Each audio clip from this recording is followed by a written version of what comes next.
There's a new amendment in check bounce cases. The person who has to file a check bounce case, he has to meet 6 condition. Out of 6 condition, one condition in the court, and has to inform the court properly with evidence. Only then court will file the check bounce case.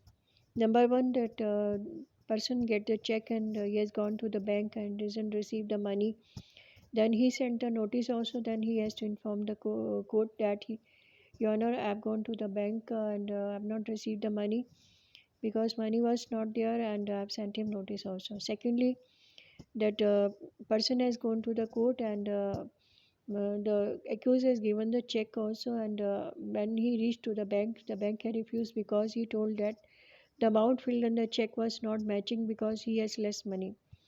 Then check bounce case will apply. Thirdly, the accused give the check, and sometimes so happen he closed after giving the check, he closed the bank account.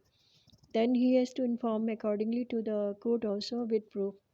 Fourthly, that he has given the check and bank has refused the check because the check signature of the accused is not mismatching of the check. So in that case also, if the bank refused, then he has to inform the court that check signature was not matching. That's why the bank has refused, and now the check bounce case to be applied.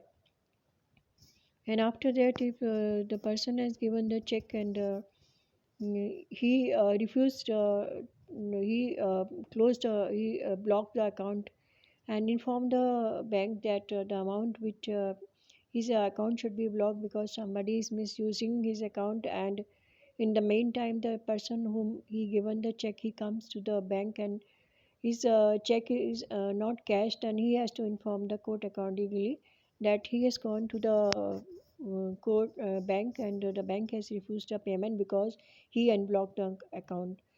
Again, if the person has gone to the bank and he get the check, and the bank employee refused to pay him the money because he's got the instruction from the accused that if this person will come along with the check, the payment should not given to him. He has requested him to hold the payment of particular person.